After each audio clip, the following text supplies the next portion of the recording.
I was asked what raw meant to me, I had no clue what to think.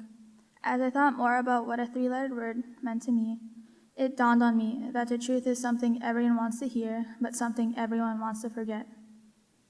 The truth that is inside each of us, that comes from our family, our heritage, our culture, our religion, and beyond. Raw to me meant that I had to share the story about where I come from, my truth.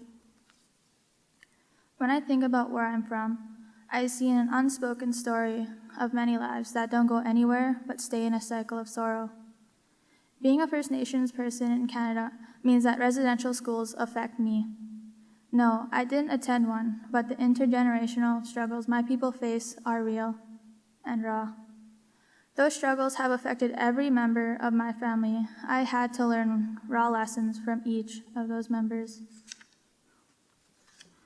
When I got to LCHS, I was blown away. There were curious kids in school. They asked me the question, why? Why do we have to learn about residential schools again? Here's the thing.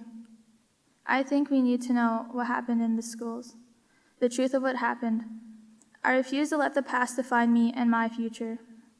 So while the intergenerational issues affect my family, I won't let them negatively impact my life. Although my dad went to day school, the generations before him attended residential schools. As residential schools progressed throughout the years, the history they held was an ongoing cycle. The drugs, the alcohol, and the abuse.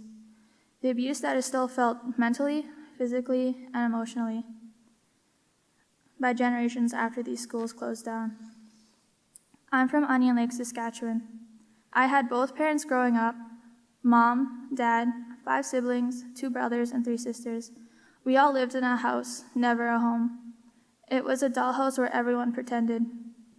As I got older and less naive, secrets unfolded one at a time. A man unnamed, a figure that called me his little girl, my knight in shining armor, a lie, a secret, a darkness with a past, unheard, lost. A past inflicted on him by a bottle of alcohol and an uncontrolled anger. Growing up with my father was not the ideal dream I wished it would be. The anger overtook him as a whole. There was never a day where I didn't hear yelling. The anger consuming his mind and the alcoholic past. My dad may have been there physically, but where was he growing up? My dad may have a past that was influenced on him by his own personal truth. He never spoke of.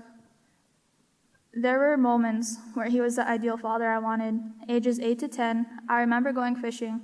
My third sister and me catching the biggest fish ever and sitting by the campfire. But these happy memories were consumed by darkness. I have 3 sisters, I'm the youngest. The anger consumed my second older sister, hate. It was what I saw the most. Anger, yelling, and trying to get away. A past that continues to haunt her future. But trust me, everything isn't as bad as it seems. Her kids I hold so dearly to my heart, and her sisterly love that I can never forget. I still remember when you first let me drive, an evening with laughs and screams, because I didn't know how to make a left turn. Next is my older sister, an addict with a past of regrets, running away with a bottle of alcohol in tow. Growing up with you wasn't in between, not the worst, but not the greatest. I had a shoulder for support and an ear for secrets. The good memories will always beat these moments. Although when I drove around to houses filled with your enemy, I will always remember and look forward to our random trips to the stores for absolutely no reason, but walk out with a cart full of items. Lastly, my sister closest in age to me, we grew up together in shared rooms and with arguing in the background. You left at age 16, running away from the darkness we thought was home. With anger seeping through the walls, you grew up with a life of obstacles, and I couldn't be any more sad. But you made it. The happy memories will always be held close. We both grew up playing online with our friends, yelling and laughing and blaming each other when our team lost. Something that will always be held close was our support getting through the darkness together. While my siblings and I dealt with darkness as we grew, my mom, the victim of anger, was the one who struggled the most. At age 16 and 51, we ran away, a plan that took 2 years in the making. At age 18 and 53, we decided to finally flee, pushed to the edge with abuse. September 29th, 2015, my life changed. We were strangers to the world, lost, living on the road for weeks on end, to finally getting a home in the city. Being strong wasn't something I could have handled back then, but seeing my mom be a rock for everyone to rely on, I had to become the same. Because one motto my late mama passed on to my mom was never hate, don't waste your energy on negativity. As this was repeated to me as I grew up, it changed my attitude. I didn't take the same path as my siblings. As someone with a past of sorrow and regrets and anger, it was something that I've never gave into. A rule that was set for me when I was 6 was don't do drugs, don't drink, and don't give up. Don't become the darkness you fear. Keep your head up and be strong like me.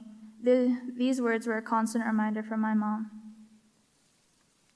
In class, I remember reading an article with a line that I vividly remember saying, since residential schools have closed down, it was the 5th generation that was set free and the first to raise their kids. Their confusion on how to raise a child inflicted abuse on the next generations, my generation. I'm a product of residential schools. I'm not the ideal Aboriginal you see stories about in the news and online. I'm 18, graduating, and I'm moving forward. I will not let my past define who I am. Only I will define my future.